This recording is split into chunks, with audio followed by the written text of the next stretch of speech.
Okay. Hello, everyone. Good morning, good afternoon, good evening, wherever you are.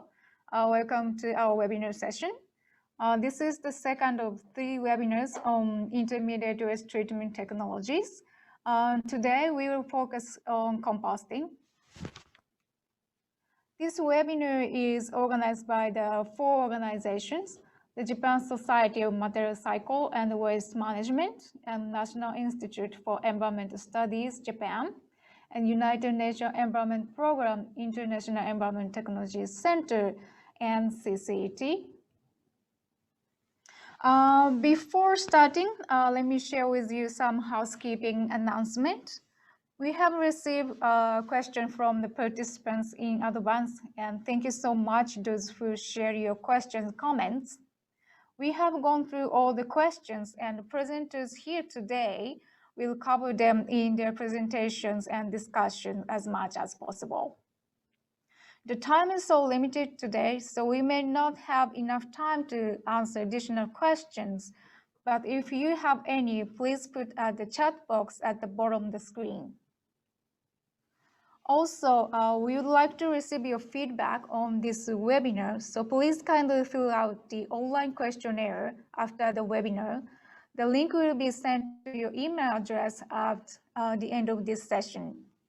Your feedback is pretty much appreciated to consider our future events. And this webinar is being recorded. The recording will be uploaded on the CCET website after the event. At the CCET website, you can also download all the CCET guidelines lists. And this is the schedule for this webinar series. Following today's second webinar, the third webinar on mechanical biological treatment is planned in March next year. This is going to be held as one of the sessions of 3 links. The 3 international scientific conference organized by Japan Society of Material Cycle and Waste Management. Its date and the details will be announced once fixed. Today, this webinar is going to be moderated by the Deputy Director of CCET, Dr. Kumara. So let me pass the floor to him. Okay, thank you, Tasuno-san. It's my great pleasure to join this webinar, and also we would like to thank all the speakers taking their time to join with us in this webinar. At the same time, the participants who will join this webinar. So actually, as Tasuno-san mentioned, this webinar is part of our center's recent work about the subject on composting. We have developed a couple of knowledge materials with our partners. Let me share with you.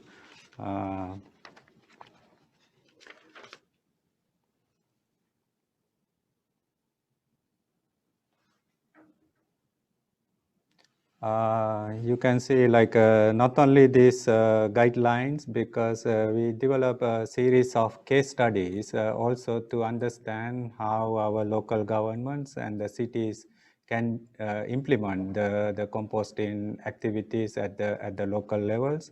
So today most of these our case studies are partners with the UNEP IETC and the UNEP CCAC and NIES and the Peradeniya University. So all our speakers are part of this process in developing these case studies and the guidelines. So we are very glad that we can invite these distinguished speakers for this session and to discuss how composting can be sustainably applied for the municipal solid waste management.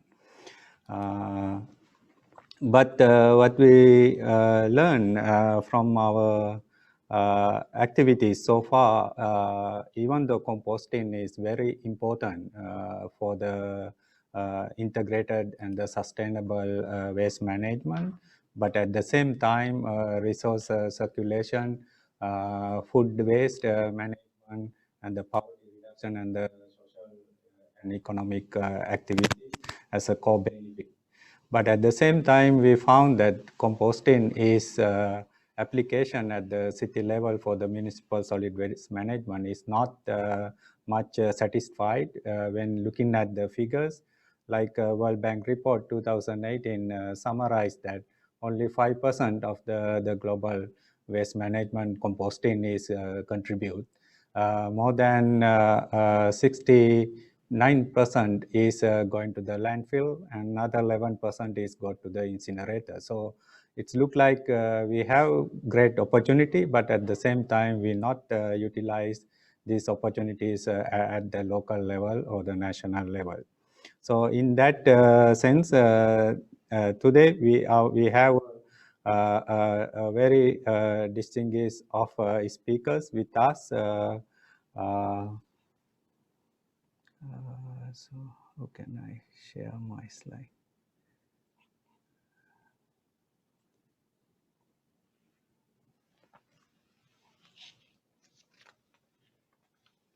So we have 4 speakers today with us for this webinar. So how can I move that?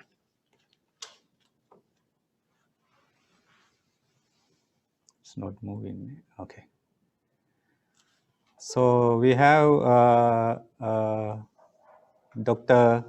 Kawai, Kasuko Kawai. He is a senior researcher at the National Institute for Environmental Studies, NIES, in Japan. Actually, Dr. Kawai is the principal author of our composting guideline.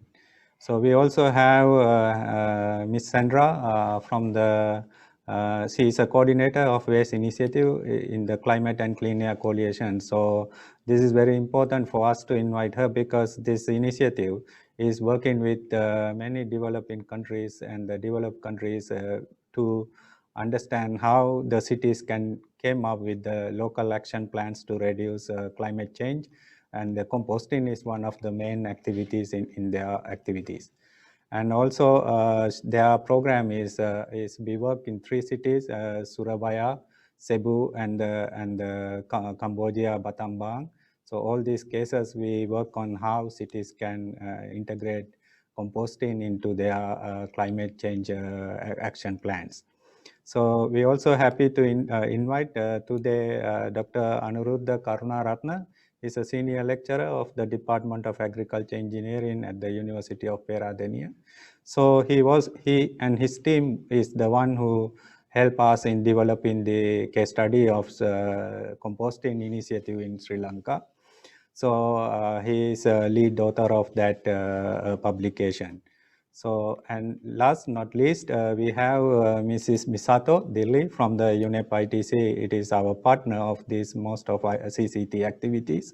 So she will join with us today to share what UNEP IETC also involved in composting activities in the region. So based on them, so we will start our discussion first from the Dr. Kawai. So Dr. Kawai, please start your presentation. So I think you have 20 minutes. I'm asking all speakers to keep your time balanced because that's help us to have a little bit time to have a discussions. So Dr. Kawai, the floor is yours. Thank you very much, Chair. My name is Kosuke Kawai, working for National Institute for Environmental Studies in Japan. Today, I would like to introduce briefly composting guideline for improving municipal solid waste management in developing countries.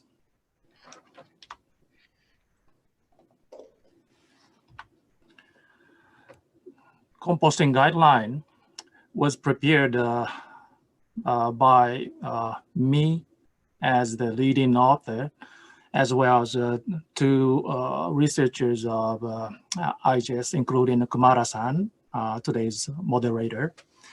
And I thank all peer reviewers for improving this guideline. Just for your information, it's my hand in the picture of the title page.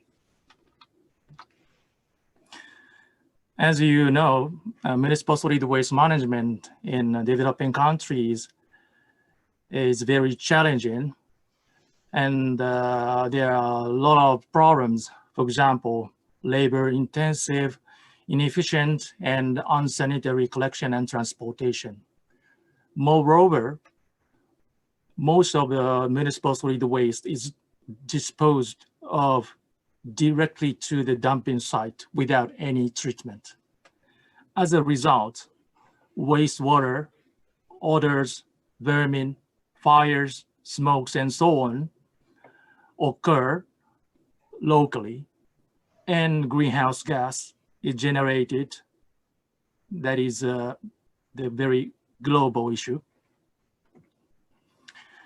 And you know that when we look at the proportion of the municipal solid waste in developing countries, we can find that organic waste accounts for more than 50% of municipal solid waste. Organic waste is perishable and has high moisture content. So let's consider how we should manage municipal solid waste in developing countries. There are some options.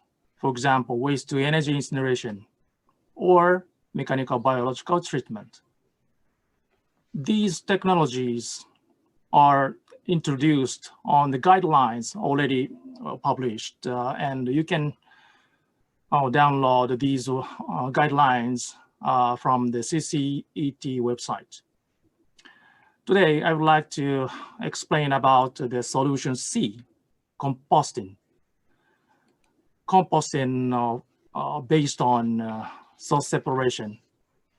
And we use the organic waste to produce compost. Composting aims to treat organic waste biologically in aerobic or anaerobic states. This function can contribute to solving the problem on waste management, as I mentioned before. At the same time, composting aims to produce organic fertilizers that physically improve soil conditions and chemically supply nutrients. This function can contribute to solve the problem on industrial agriculture, depending fully on chemical fertilizers, and it results in soil degradation, water contamination, root disease, and so on. Composting projects has 3 stages. Planning stage, step up and operating stage, and upgrading stage. In the planning stage, we consider what kind of composting system is suitable for the local situation, or estimate the amount of organic waste and compost, initial and operational costs, and so on. A feasibility study on source separation should be conducted at the planning stage. In the setup and operating stage, you should secure the budget to design, construct, and operate the composting facility. And also, of course, you need to collect waste suitable for composting. You should distribute compost to the users, such as local farmers and residents. In the upgrading stage, you can enhance local agricultural businesses to establish a recycling loop for the food supply chain. CCET guidelines prepare the this kind of criteria, including social conditions, cooperation and understanding of residents, institutional aspects, governance capacity, financial aspects, and technical aspects. Because of the time limitation, today I would like to focus on the demand for compost and the soil separation.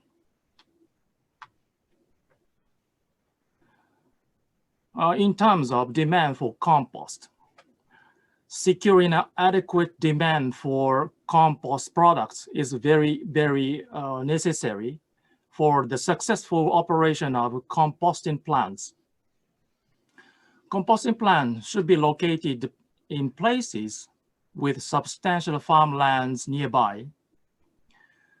I think this is a very good information for you that 1 kilogram of compost per square meter is distributed annually to farmlands. Some residents may require compost for home gardening, and cities can use compost in municipal gardens and parks. Residents play an important role in supplying organic waste as raw materials for composting. Good soil separation determines whether a composting project succeeds or not. 3 key parameters can be used as an indication of progress on soil separation. First, participation rate, which is the most important parameters, refer to the proportion of the waste generators who separate organic waste. Secondly, proper separation rate refers to a parameter that describes how accurately the organic waste is separated. Lastly, proper discharge rate is a parameter demonstrating that mixed waste is discharged appropriately by those who do not separate waste in order to avoid contaminating the waste that has been properly separated by residents as organic waste. Residents should be continuously encouraged so that they keep motivated to separate waste for proper composting.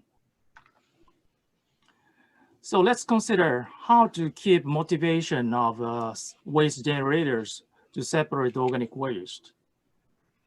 Residents should develop a mature interest in soil separation by becoming aware of the effectiveness of soil separation.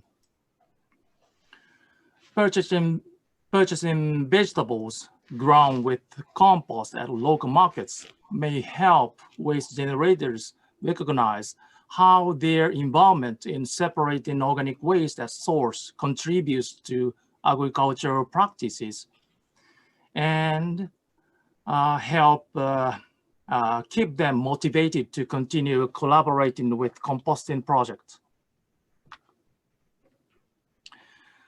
To enhance the cooperation and understanding of both waste generators and compost users, it is advisable for project operators to prepare test farm plots where compost can be utilized for farming to demonstrate its effectiveness and safety.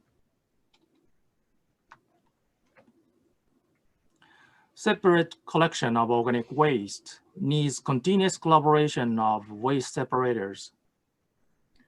Local governments should continue to explain about the objectives and methods how to separate organic waste at source to those who have moved in. Size of population applicable for separate collection of organic waste may be limited according to the Japanese case. This figure shows the population of the local governments in Japan that collect food waste separately in ascending order.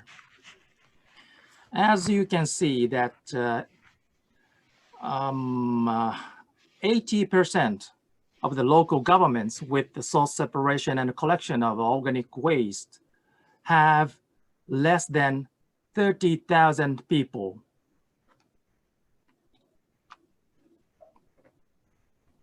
I think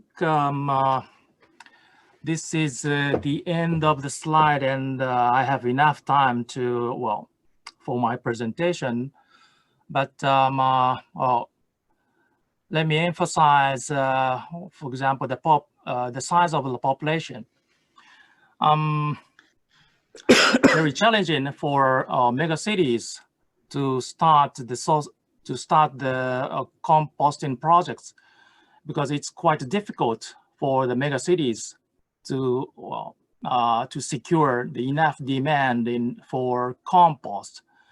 And also it's quite challenging for megacities to, to have the successful source separation.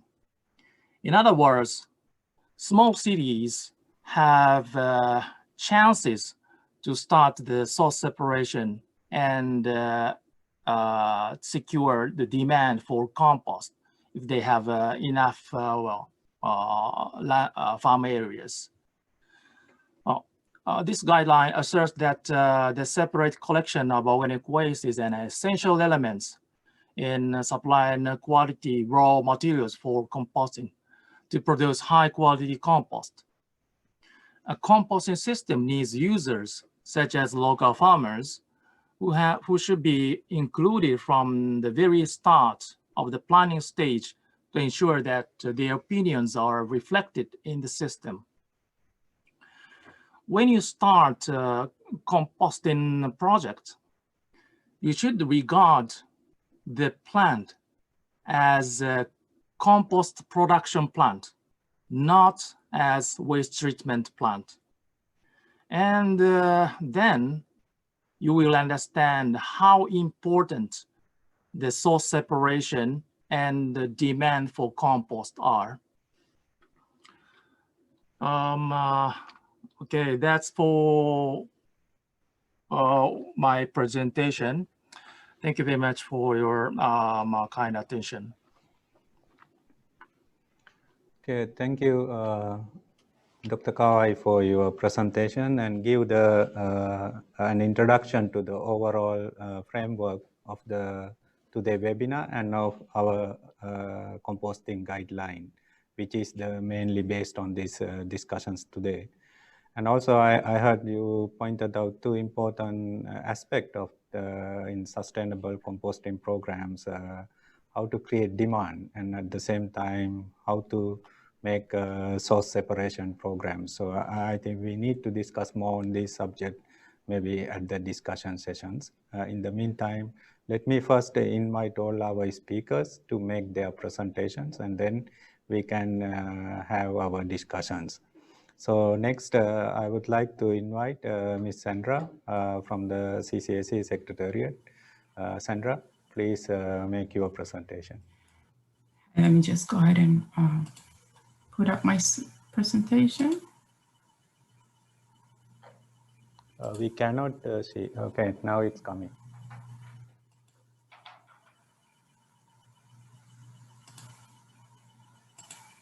There we go. Okay, thank you so much, Kumara. It's a pleasure for me to be here.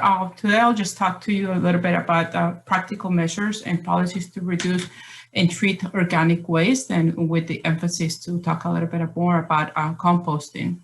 So my name is Sandra Masonix, and I'm the coordinator of the Waste Initiative, the Climate and Clean Air Coalition. To start off, just let me give you some information about the coalition. It's a global voluntary partnership dedicated to addressing short-lived climate pollutants.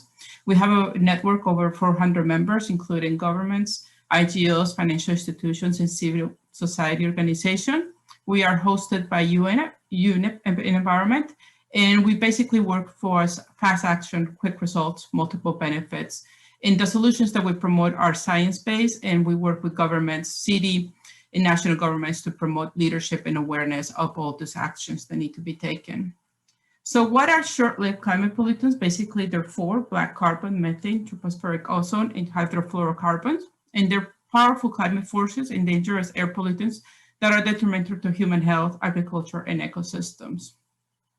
But before we talk about more about the initiative, I just want to bring out the issue that, municipal solid waste is a very important sector for the climate change mitigation. It actually, the direct greenhouse gases emission is about 3 to 5%, but there's a potential to mitigate emissions through the whole economy of 15 to 20%. So that's very important.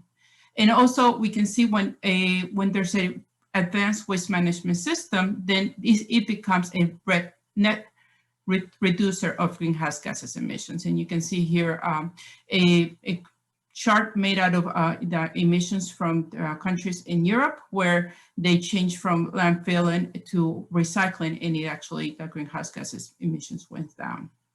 So let me just tell you a little bit about the waste initiative. Basically, we work with two pollutants, which are basically the methane and the black carbon. And methane is due from the decomposition of organic waste in anaerobic conditions. And we also work with black carbon because it is produced from the burning of waste and also from the use of outdated and polluting vehicles using the waste collection and transport.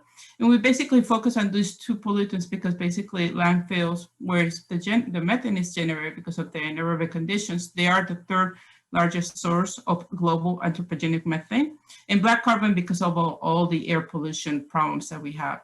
In black carbon because of all the air pollution that we get from that. So the objective of the initiative is basically to reduce those two pollutants across the municipal solid waste sector by providing a comprehensive package of resources, building capacity building, and then also working with a global network of cities to facilitate the design and implementation of locally appropriate actions. This is basically what the initiative offers. And we also have a knowledge platform where we actually compile all this information, and you're welcome to visit it. It's waste.ccaccoalition.org. And we have many tools that we have developed in order to help cities kind of really mitigate climate change and improve air quality. So with that, let me just turn to the second part of my presentation, which is basically just give you an idea of what is the generation of organic waste at the global level and also at the Asian level, and what are the benefits of organic waste diversion and treatment, and how cities can actually receive support from international agencies and networks. So using data from the World Bank, the International Solid Waste Association have a report called the Global Assessment of Municipal Organic Waste Production and Recycling. And they have actually found that basically right now, the total organic waste being produced is 935 million tons per year, which is a lot. And basically that in 2050, we will have a 1,635 million tons of organic waste being generated. And from that information, they were able to gather the organic waste comprises approximately 44 to 46% of our municipal solid waste. They also looked at how organic waste is generated in the different income levels. So that is very interesting. You can see how upper middle income and lower middle income cities actually produce more organic waste. They also have information from different countries, and they were able to see what was the organic waste fraction that was generated, how the organic waste fraction was treated, including the number of facilities, and what was the legislation, strategy, and policy. Like they were mentioned earlier, this is very important in order to treat this organic waste. And from that, they were able to conclude that around 53% of waste is organic, and about, so that equals to 0.48 kilograms per capita per day of organic waste being generated.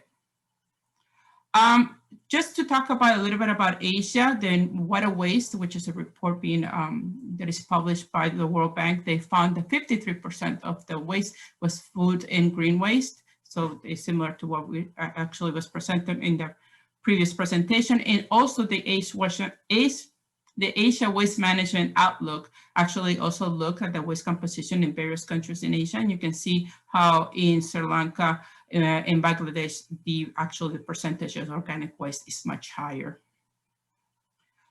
So let's just go ahead and move on to how the organic waste is being treated at the global level. And we can see that only composting is about 5%. Sorry, I cannot really see my screen right here. I'm gonna sheet right here, yeah, 5.5.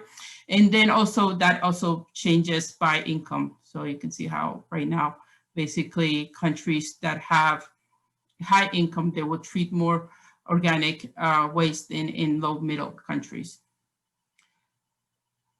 And then also the global assessment also looked at several countries around the world, and then they also have similar numbers.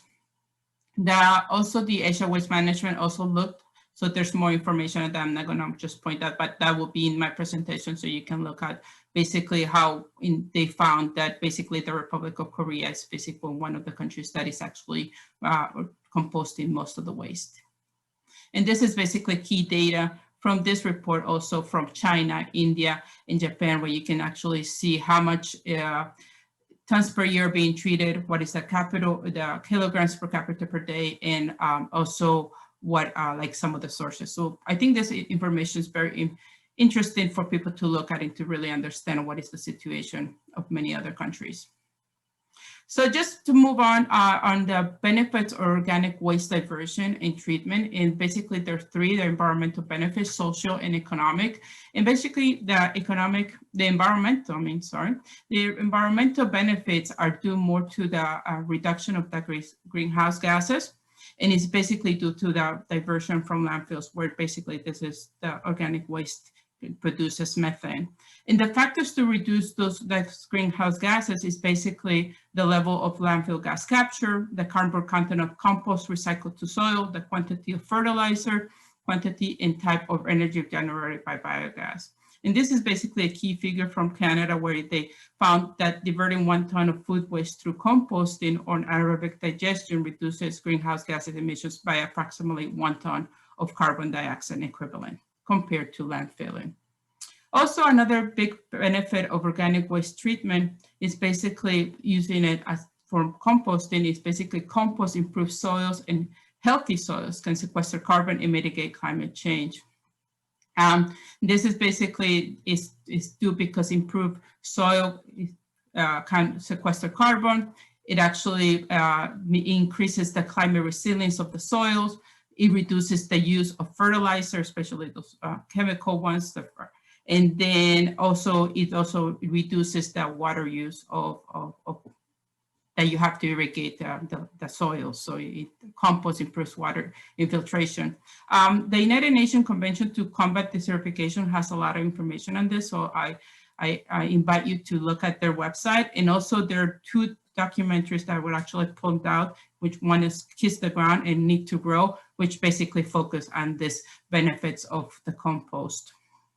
One thing that is important to point out is that basically the compost and anaerobic digest are different in their chemical composition, and this is due because of the level of humic substances and the type of availability of plant nutrients.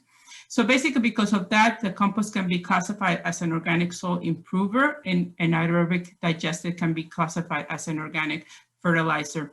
I invite you to visit this report where you have more information, and you can see what are why is the difference, and why is it that it's better to use one for the other.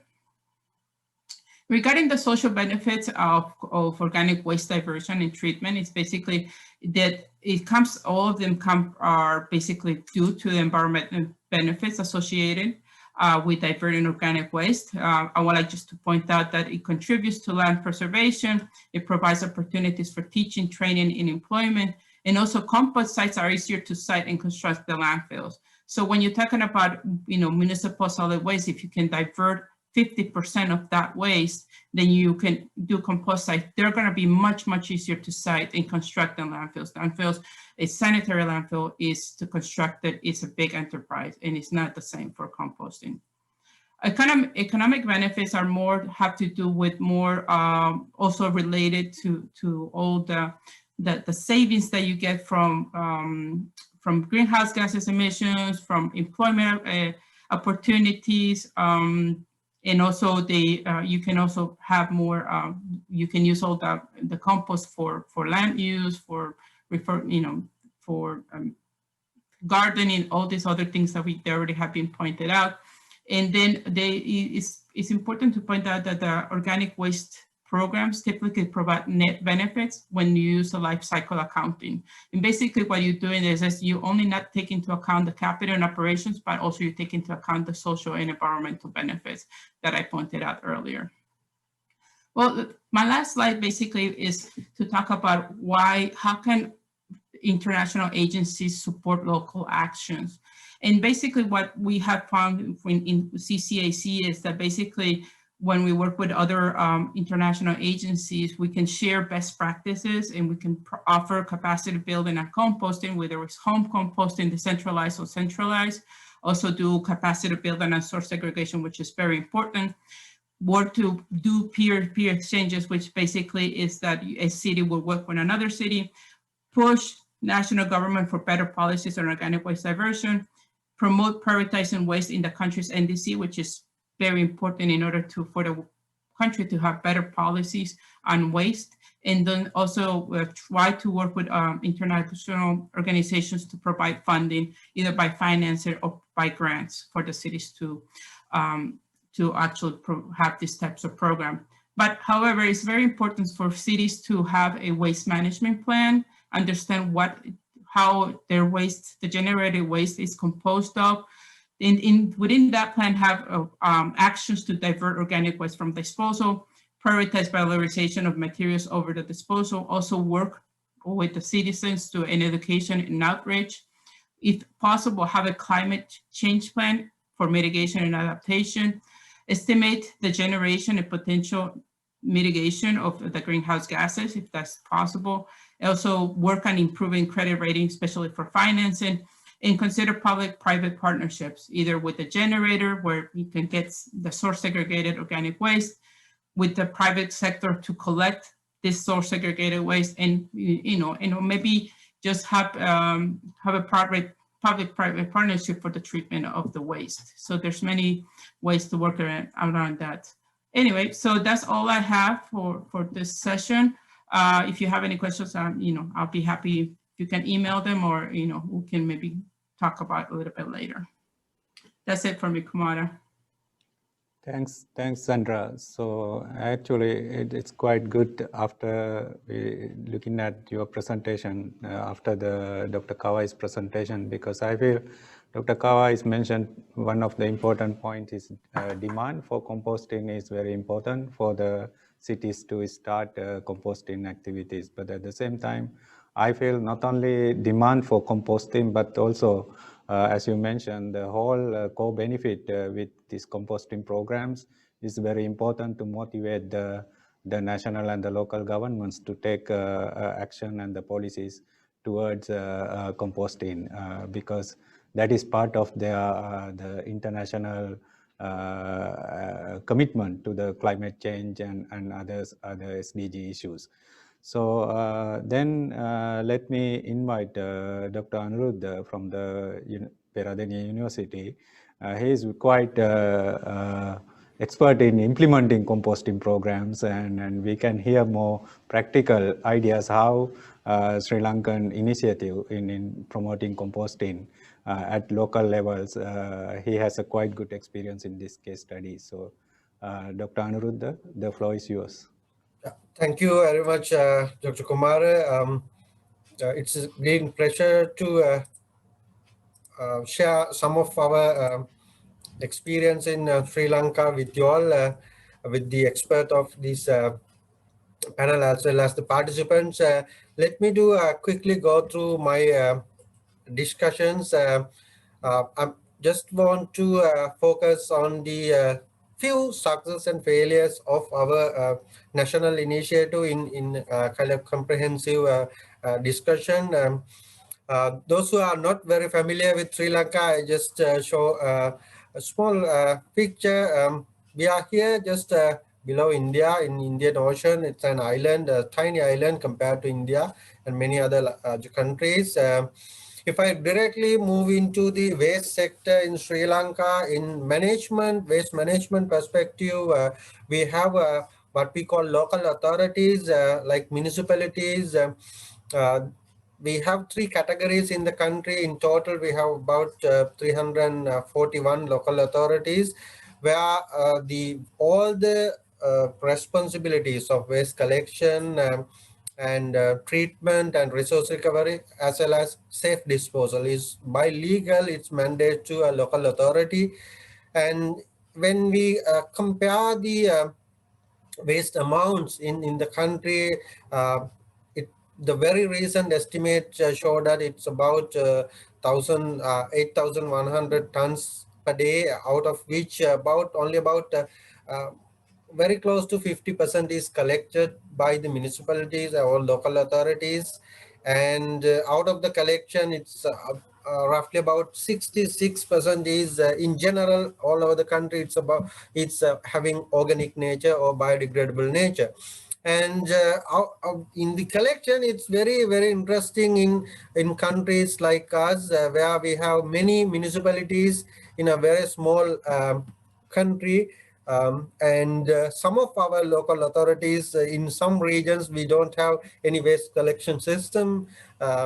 And out of 341, about 207 local authorities collect less than 10 tons of municipal waste in a day, and about another 100 collects 10 to 50 tons per day, and only about 30 local authorities collects more than 50 tons in a day. The Colombo, being the major city, collects about 800 tons. The second largest city, it's only about 200 tons. And if I brief some of the initiative in early 90s, we had all the issues that we have been talking about. Earlier presenters well explain the issues of these inappropriate collection methods, and as well as very primitive way of resource recovery. We had that era, and we are moving to a new era of waste management, including the composting. But earlier, what I want to mention is earlier composting was a mean of waste treatment rather than producing good quality compost. And in some cases we succeed, but in many cases we failed. I'll briefly show you some points, because in early, and even when we did some studies in early 2000s, found that mixed waste collection or just waste collection on the ground was the norm, where we have a lot of contaminations, a lot of effort to segregate, and also one of the key issue and still in many local authorities is the amount of soil and sand in the produced compost, because the discharge is not on containers, it's just on the floor. But the serious issue was the final disposal, and unfortunately until now most of these dump sites remain as it is, though there are a few improvements because of the biodegradable waste resource recovery to composting. Still dump sites are there. We have only one functional landfill, and one landfill is to be commissioned very soon with a waste to energy facility. And if I mention the initiatives, the initiative came late 2000s. Actually, the initiative came from a few works of the donor agencies at the very beginning, because Japanese government established the National Solid Waste Management Support Center after quite a lot of studies. And then on the other side, European Union funded for a big project in east part of the country to establish a sound waste management system. Out of these two projects, the concept of integrated solid waste management was introduced to country, and they set up few model cities and model waste resource recovery facilities. At the same time, central government understand the issue, and they launch a quite massive program to support local authorities with the infrastructure development for solid waste management. In Pilisaru project, and as well as in many other donor agencies, projects implemented by donor agencies, one of the key facility or key infrastructure was the composting facility, because the major portion was biodegradable waste. And because of those initiatives, we can see a very like dramatic change of the waste management system in the country, where many local authorities receive or establish composting facilities in the country. The increase from 2007 to 2015, it's about 600% of so many local authorities, they receive waste management facilities, especially composting facilities. And the country's capacity, the total capacity also increases, but given the fact that the scale of local authorities are quite small, we have many small waste management facilities, less than like 5 tons of waste management organic waste management capacity, and very few large and medium size. And by 2020, by now, the total capacity, the installed capacity of organic waste management is about 1,600 tons. And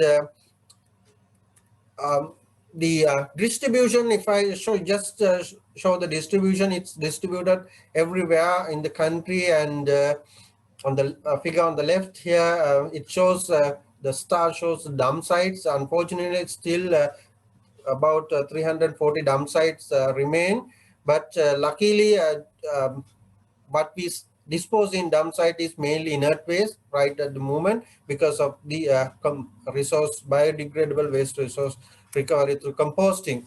And in the analysis, I want to highlight 4 points which we have discussed in previous presentations as well. And this is a kind of a real practical kind of outcome of analysis.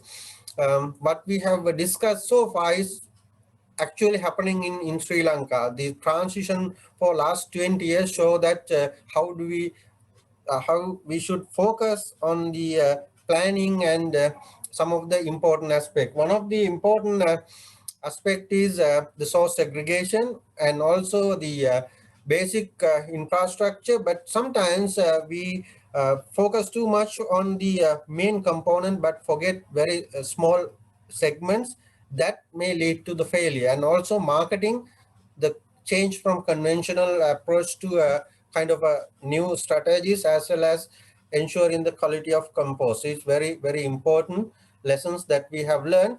For example, one of the noticeable failure in Sri Lankan system is earlier, even the facility designers and waste management planners thought that we can separate waste at the centralized facility. Not, we didn't plan for source segregated waste collection, but we planned for waste separation at facilities. And in some cases, even like mechanical separation systems was installed in composting facilities. But after maybe few days, few weeks, or even few months, all system failed, because it was very inefficient, and debagging and a lot of issues were there. And then we couldn't go with that, and then it was changed to source separation, because source separation give all the benefits that many discuss. In addition, one of the key benefit is in terms of compost quality, because we have understood very good source separation will definitely increase the quality of compost compared to the mixed waste. Compost waste collect from as mixes and separated in a central facility and make into compost, and source segregated waste. So the difference is huge in terms of compost quality. And also now with the some initiatives and also government regulations, now the norm is biodegradable waste collection in kind of a separate tractors or separate vehicles, or else the facility, if they don't have facilities, enough resources, at least they just separate in a waste collection vehicle as organic and non-organic waste. So this is the norm at the moment.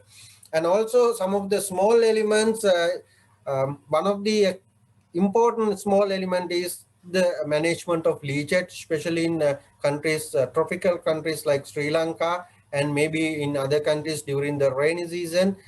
Sometimes we neglect this issue, but it's a very serious issue. We have experienced that several composting facilities, they have to stop the operation and abandon the plant because of this leachate pollution. So this is a very, very important factor. And the positive or the success is that in some places we design composting facilities with leachate collection and simple leachate treatment systems that help us to manage the facilities very well. So these are some of the important small elements. And also on the other hand, the marketing, the conventional way of marketing is the municipalities try to make the market and start marketing kind of programs, but they are like service-oriented public organizations having very small capacity to move into a marketing or business ventures. So many failures were there, but in some cases, some provincial authorities as well as some municipalities hand over this responsibility of marketing to private organizations, where they start to develop value-added products and different market strategies with public-private partnerships. And it was a very good, very successful initiative, which was initiated by few local authorities in the country, and now they are moving very good ahead. And also one of the important challenge still remain in the compost production from the municipal waste, in compared to agricultural waste composting, municipal solid waste composting, we have some issues, quality issues. One of the issue is moisture and also low nitrogen content, as well as some nutrient leaching through the composting process, because unlike agricultural composting, we cannot make a very good feedstock. So these are some of the issues. And in summary, I just want to highlight these 4 points: the source segregation, importance of source segregation, and the basic infrastructure. Small components, we have to keep an eye on that, and also marketing strategies and compost quality control. With that, I conclude my presentation. If you have any questions, let's discuss during the discussion session. Thank you very much. Thank you, Dr. Anuruddh, giving very comprehensive and very practical explanation about the experience in Sri Lanka. I feel like 2 things is very important from your presentation to the discussions maybe in the later.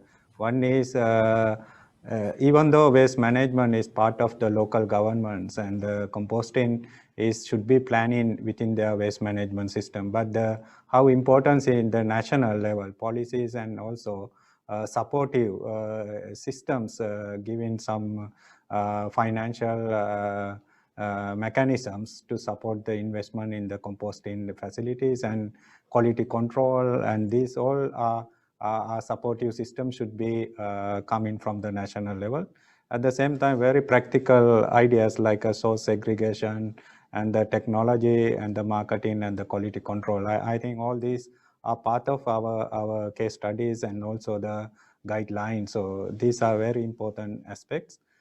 Need to have more discussions. So, okay, so we can have some discussions later. So let me first introduce our next speaker, Mrs. Misato Dilli from the UNEP IETC. Actually, UNEP IETC was main partner of CCET in doing most of these knowledge products and the activities. So I will like to invite Ms. Misato to make her presentation. So. Thank you very much, Kumara-san. Just share my screen.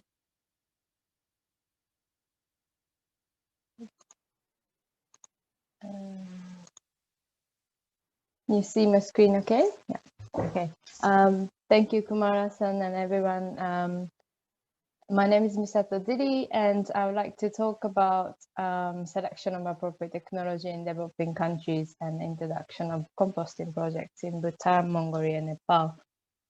Sorry, I'm from UNEP International Environment Technology Center based in Osaka. So as Sandra highlighted, at a global scale, the waste management sector makes a relatively minor contribution to greenhouse gas emissions, estimated at approximately about 3 to 5% of total emissions. However, the waste sector is in a unique position to move from being a minor source of global emissions to becoming a major saver of emissions. And with municipal solid waste expected to rise to 3.4 billion tons by 2050, there is a critical need to target this emission source. And globally, solid waste management is projected to contribute 2.6 billion tons of carbon dioxide equivalent emissions by 2050, with organic waste being the primary source of greenhouse gas. Currently, many landfills in developing countries is a significant source of methane, a short-lived climate pollutant as well. So with this context, IETC has been implementing waste and climate change project funded by the German government. And we partner with WWF in Bhutan, the Asia Foundation in Mongolia, and the Nepal in Nepal. And one of the key components under this project is to identify environmental sound technologies for the waste sector. But we also estimate how much waste sector contribute to the climate change as well. That's another component in this project. So when it comes to selection of technologies, each partner have looked at 4 aspects. One is technological aspect. They study all the available technology used and its process in waste sector, and ask questions, for example, like, is it replicable in the country or in neighboring countries with similar conditions? And they also look at financial aspects and ask whether these technologies are cost effective. Are these materials available on local market for use? And thirdly, they look at environmental aspect. The technologies they apply, is it environmentally friendly, or whether it has effect on climate change? And they also look at various electricity, water consumptions, a level of noise or pollutions. And lastly, socially, whether these technology will be socially feasible or not. How much human resource required? Is it acceptable for both men and women? With these principles, each country have selected own technologies. So let's look at each country's case. In Bhutan, GHG from the waste sector is projecting to increase significantly by 2050. Food waste comprise nearly half of the solid waste generated by the country, and the highest being generated in the Thimphu, the capital city, with 36 metric tons per day.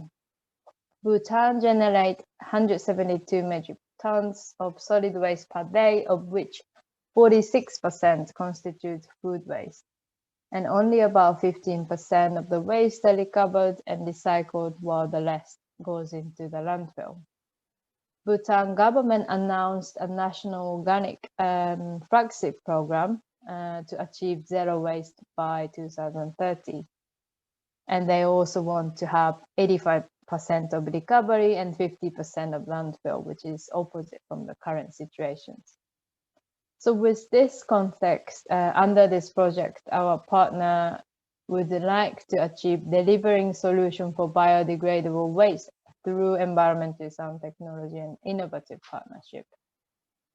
So they are planning to have mechanized aerobic compost plant, and they want to run this plant as a global business enterprise, a green business enterprise consisting of a youth group.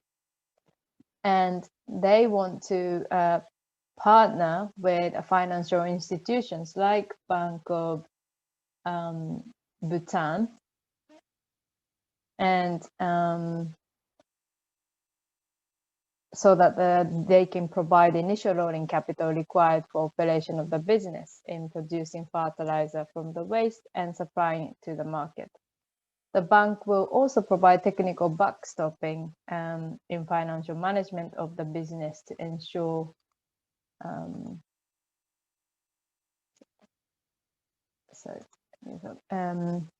ensure the financial management and ensure proper utilization of the fund.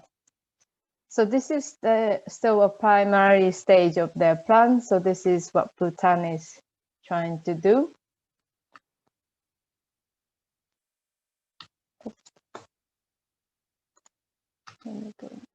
So in Nepal, similarly, only 60% of waste generated in Nepal are disposed in existing sanitary landfills, where 94% of the waste is managed through unsound waste disposal methods.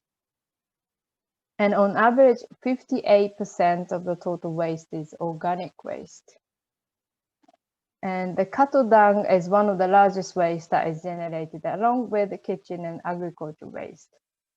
And therefore, the government of Nepal identified environmentally friendly technology for waste management to be biogas plant. And so our partner, in partnership with the government, want to establish solid and liquid resource management system in one of the municipalities in Nepal. And they want to do source segregations. Therefore, all families will be provided in the municipality will be provided with 2 colored buckets, one for organic waste and the other one for non-organic waste. And instructions of what goes where will be inscribed in the bucket itself. And waste collection specifically designed eco-friendly tricycle rickshaw will be used to collect waste within the world-based solid and liquid resource management center. And then at the solid and liquid resource management center at the world level, the wet or organic waste will be further segregated into different categories. For example, cattle eatable item or non-eatable items, citric fruits.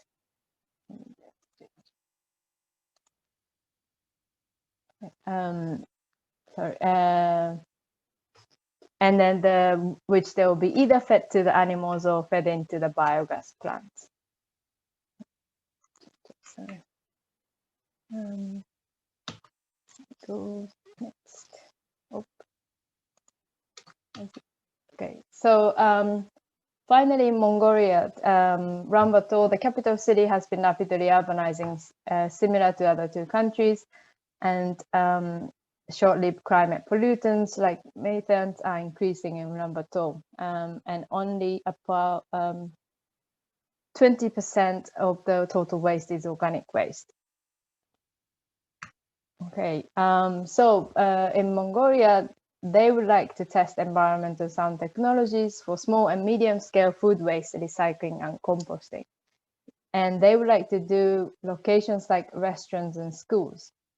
They would also like to support improvements to the current national standard on composting, which we developed under this project. And then they would like to design and implement a shredder for food waste, automatic composter, and carousel composter. They would also like to do awareness raising to those national park visitors, and they want to use those compost for tree planting or donate to the farmers. Food waste composting has only ever been done at the single household scale or commercial scale in Ulaanbaatar, and most people in Mongolia have never done composting. So they would like to see how this goes. And after this pilot, roughly 24 tons of food waste will be recycled over a period of 6 months at 4 partner organizations. So just to summarize, each country has independently select composting as environmentally sustainable technologies to achieve zero waste and reduce short-lived climate pollutants and GHG emissions from the waste sector. And UNEP IETC would like to closely monitor the pilot project, and any lesson learned will be captured and shared. Thank you very much. That's all from me. Thank you, Misato-san. I think it's very important, as we discussed in the other sections also. Selecting appropriate technologies for composting is very important. I think that's why we, as a center, trying to partner with others to develop all these knowledge products, case studies, and the guidelines to give some kind of knowledge to the local governments or the national governments to select most appropriate methods and the technologies to suit for their local situations in how to make the composting within municipal waste management systems. And thank you very much for giving further insight on how importance of these appropriate technologies for the composting. So I know that we cannot fix we cannot find one fixed solution for all cities, but all these our presenters experience and their points they highlighted importance for the composting are giving some kind of views or the knowledge where we can decide or we can select when we working on the composting at the local level, but it should be in we had to be look at in within local context. Now I would like to move because we have like 20 minutes thanks to our speakers keeping their time strict. So we have 20 minutes to have one round of at least questions and discussions with the speakers. As Tasuno-san mentioned, we had received a number of questions from the participants when they were registered in this webinar. So I select some of them based on your presentations also, very important to the discussions. So first one is, of course, source separation, because we got a lot of questions from the participants how we make source separation, because I found all of you highlighted the importance of the source separation for the composting. I would like to ask Dr. Kawai, can you a little bit elaborate and can you a little bit give some practical or advice or ideas how local governments can introduce, and when they're going to introduce, what they need to consider in good source separation programs? I know this is very big issue, but I want to know you some quick answer for that. Well, it's quite a difficult question. And well, not only me, but also other presenters emphasized the importance of source separation. And to secure the quality of the waste going to the composting facility, of course, it's very, or it's necessary, or it's crucial to, to have a good quality of food waste or organic waste. But for residents, they have no experiences on source separation on organic waste, and local governments should start the feasibility study at the very, very small scale. Or in other words, they should not start the source separation program suddenly at a very large scale. So, and when the source separation program is conducted at the feasibility study scale, and we can verify whether the source separation program is suitable for local situation, and then we can modify the program step by step. I think local government should be careful about collecting the organic waste without any contamination from waste generators. And local government should not forget to encourage the residents to keep participating in the source separation program. I think that's my opinion. I don't know whether I can answer your question or not, but yeah, thank you.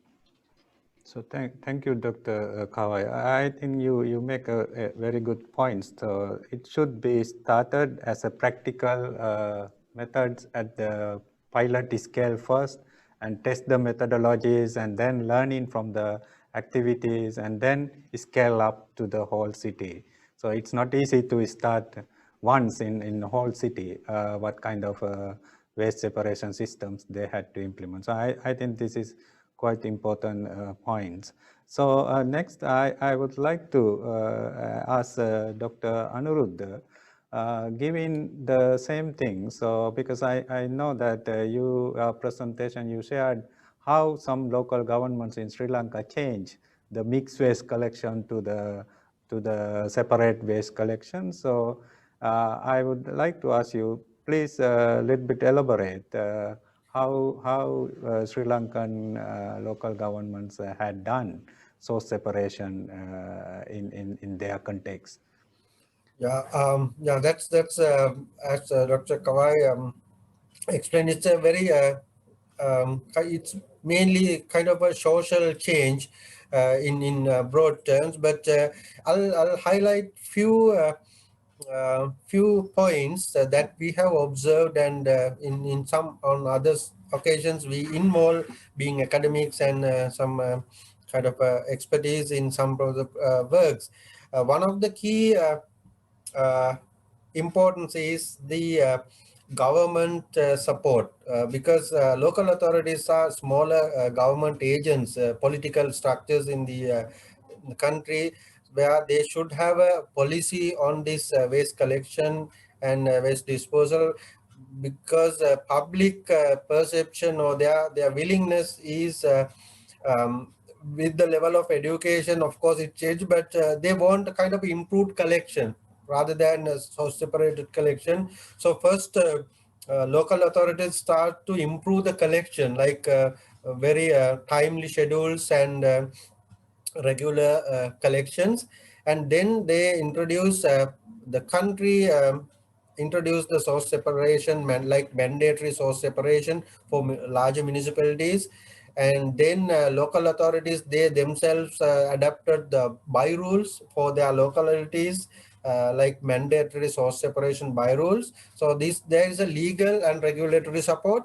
On the other hand, the municipal workers and the administrators, they change their collection schedule in a way that it's a kind of a compromise from both sides, the citizens as well as the municipalities, where residents agreed to organic waste collection only about 3 days in a week. Earlier it was mixed waste collection every day, but like inorganic for once a week and organic 3 times in a week. So to facilitate that, municipalities support the residents with the collection containers and bags and many other facilities, and also a very innovative way of kind of awareness programs. So through different parties involved in different parties, school children, foreigners, and also like with field visits to dump sites. So a lot of strategical ways of awareness. So mainly 3 important aspects. One is regulation and policy. Second is the infrastructure and waste collection service delivery. and the third is awareness. So these three are the key highlights of success, and maybe some of these success stories we can maybe share with the others in future with your organization. So thank you, Dr. Anuruddha. Yes, I think these points are very important. So actually, as we now working with Dr. Anuruddha and Peradeniya University in documenting these source separation case studies, I think we can, when we publish this information, we can have another round of discussions to understand how source separation can be worked in developing countries. So then let me go to Sandra, because the next question is most of the participant asks is how to keep, like how to maintain sustainable financing, because this is one of the another issue. A lot of participants found failure of the composting programs, even though in the decentralized or the centralized systems. I know your initiative also having a lot of support to the local governments to make these sustainable financial systems and having capacity building programs for the local governments to sustainable financing. So do you feel like composting can be self-operate only from the marketing compost, or we need additional financial mechanisms to support the composting systems? Sandra, please. Yeah, thank you, Kumara. So basically, in most places where compost facilities have been able to be successful, they have really done basically their homework in kind of researching the conditions that are out there, kind of really seeing what are the policies, what are the requirements from the people that are going to demand the compost. Particularly farmers are the ones that are going to be the targets. So they need to kind of really understand. So a good feasibility study of the market conditions, of the policies, of not just policies to facilitate, but also policies where basically compost is going to replace fertilizers. So that's very important. But like, just to talk about it a little bit more, just on the revenue side, I mean, the compost can be used in many different applications. So, most people just focus on the agriculture, but, you can also, like it was mentioned in the first presentation, it can also be targeted to households to use in their gardens, but not just that, also in municipal parks. So to the government, it can also be marketed. It can be kind of like, say, why don't I sell you this compost that it could be used in not just the parks, but also on the landscaping for highways, or to bring back some soils that have been eroded. So there's multiple uses, and basically what the compost project or the operator could do is kind of see how the different categories of compost can be used for different uses. So the highest quality of the compost would always go to the agriculture, because that's where we need the better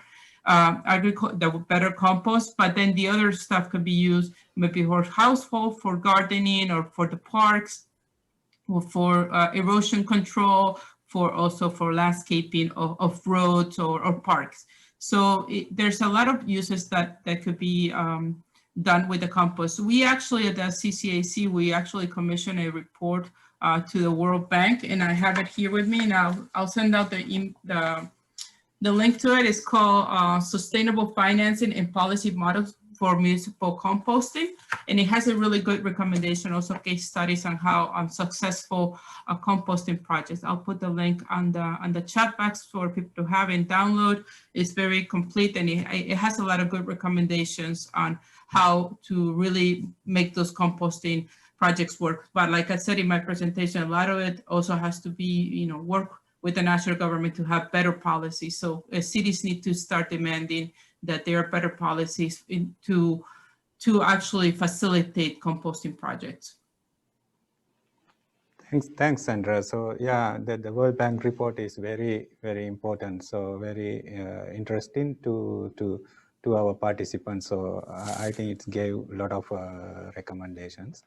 And another one, I found both Misato-san and Dr. Anuruddha's presentation. So we always looking at composting. We always looking at technology to make the composting. But small things like leachate control and also the workers' safety and their livelihood and their welfare who are working in these composting facilities are mostly not much addressed in our research or our work. So I would like to ask Ms. Misato, in your these 3 country activities, how you, because I saw most of these are working with the informal and local NGOs or the informal sectors who collecting waste and go to the composting facilities, and mostly ladies, women who work in these facilities. So how you going to consider this the women's role and their participation in this composting and activities in your projects? Any like ideas or advice for us?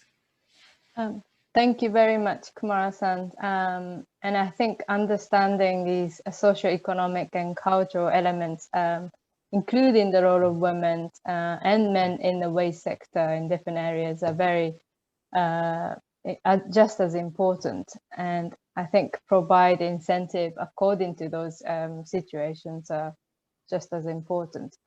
We as a UN organization encourage every partners to think about how to make sure gender equality and human rights in any programming.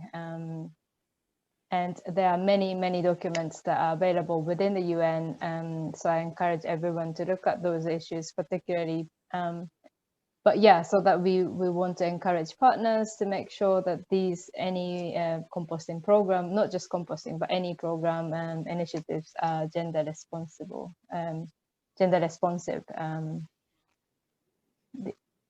So yeah, that's I hope that I answered your question.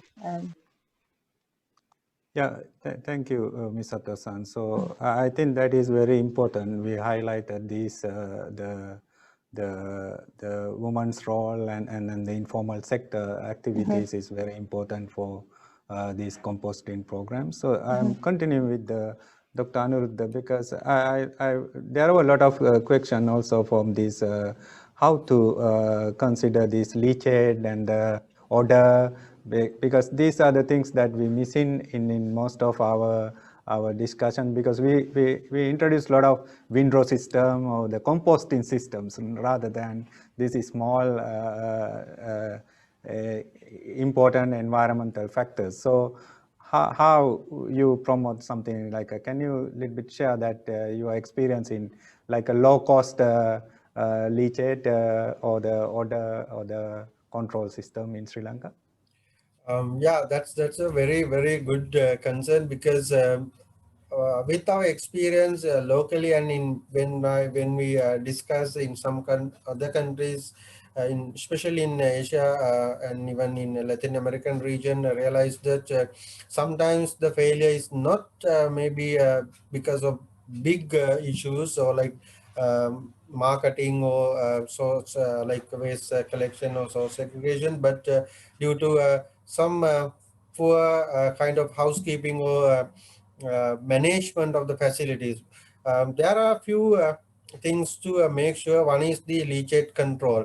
In our context, leachate control, of course, we can recommend like academically or in like expertise point of view, we can recommend to mix the waste with dry kind of agricultural waste like straw kind of thing. But in municipal perspective, it's not practical, because they spend a lot of resources to collect waste and they cannot go for additional waste collection, dry waste collection. So their target is to minimize the material receiving to facilities. So we have to adapt other strategies. One of the strategy we recommend, and we have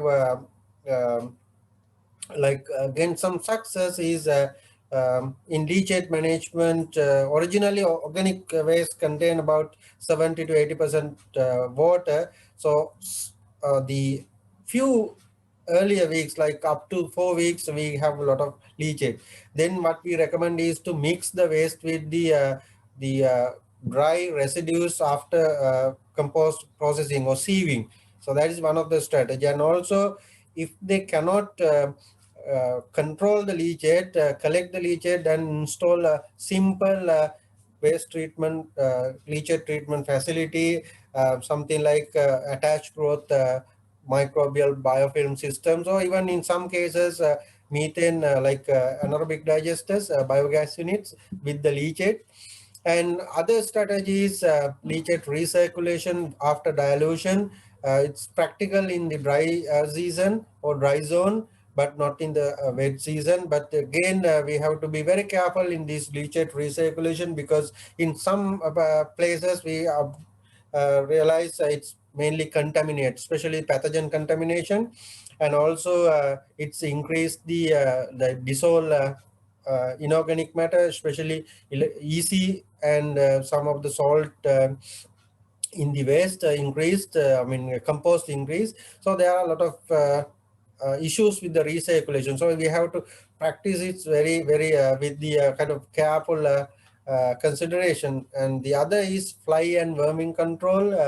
One of the simplest ways to do prevent the attraction of the maggots into a composting pile is to have this double drain system. It's a simple design, but then we can control the flies. And also odor control. Sometimes we use odor control chemicals, enzymes, or maybe kind of develop microbial cultures. And in other places, mainly through the frequent turning, and then the anaerobic condition we can prevent. So these are some of the small kind of hints or kind of points to highlight in terms of housekeeping and small segments in compost manufacturing. Thank you, Dr. Anuruddha, for explaining briefly these points. I think this is asked by many participants. So then lastly, I would like to ask my colleague Hayashi, who was also part of this Sri Lanka case study. So we identified the capacity is very important. So in managing the composting facilities, based on their capacity, they can decide what kind of operation methods can be happen. Can you very shortly let us know how it's happened in Sri Lanka? Okay, thank you very much for your question. Just in order to respond to your question, I would like to present about the case study report that is going to be published. Because in this case study, we selected 3 cases based on the operational modality. And then the way we analyze the cases are not like technology-wise or like financial sustainability only, but based on the operational modality. So there are the case about with a single municipality operation, the provincial government operation, and then consortium, which means that the 2 municipality operate the one single a composting facility. So each operational modality has pros and cons, and we cannot say which one is better than the other. But I think it all depends on the objective of the composting.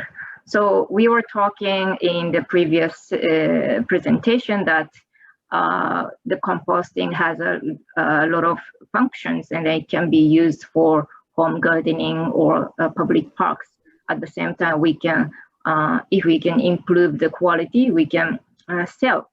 And then this case studies in Sri Lanka, actually Dr. Anuruddha put a lot of effort in developing this case study, and I really appreciate your contribution as well as a team from University of Peradeniya. So yes, it depends on the objective of the composting. So if we want to gain some income from the sales of the composting, yes, it is better. The facility. You have another 1 minute. operated by the private sector or provincial government, which has more budget and also the technical capacity. However, it's more difficult to manage because multiple actors are intervened in the decision-making process. So again, it's important to assess the capacity of the municipality. And then also, we cannot say that, of course, the solid waste management is the responsibility of the municipal government, but it doesn't mean that the municipal authority must manage by itself only. There is a lot of opportunity to collaborate with other actors to expand its opportunity. So if you want to know more about the detail, because I don't have a lot of time now, probably this publication will be uploadable in a couple of months, at latest by the end of this month, I think, from the CCET website. Thank you very much. Thank you, Hayasan. I think the time is going to finish, so I had to end our discussion from now. But I found as a moderator to summarize this session, today's discussion is very important for us to understand how the composting is integrate into the municipal solid waste management. But we didn't discuss more on the household level composting, but we mostly discussed how, as a policy level, how composting can be integrated into the municipal solid waste management. We identified different factors, but the very common words came from source separation, financial sustainability, appropriate technology, capacity building, learning and networking. All are very important, but very huge subject that we cannot discuss in 1 hour or 1.5 hours. So what our center is doing further, we would like to discuss this subject with our partners and look at how we integrate them into our future work in developing countries. At the same time, we want to continue this discussion with anyone who would like to join with us, and please let us know your interest and which subject you have good experience and the good case studies with you to work with us either through our feedback form or writing us separately. So finally, I would like to give a big thanks to all our speakers for their time and very, very valuable knowledge sharing with us and our participants. And also, I would like to thank all participants joined with us for this webinar. So now I would like to hand over to Tasuna-san, if any final words. So thank you very much.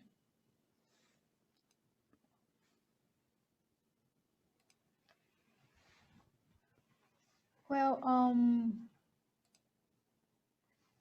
quickly, let me share with you one last announcement.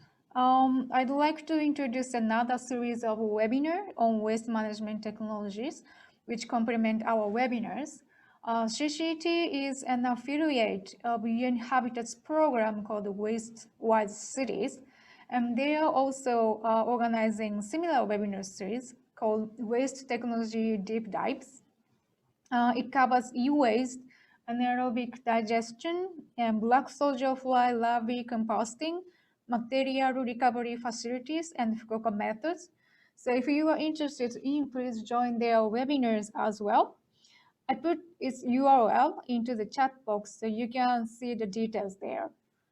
Well, thank you all for joining our webinar. If you need our support on composting, please feel free to contact us. Well, now let us conclude our session. Thank you very much.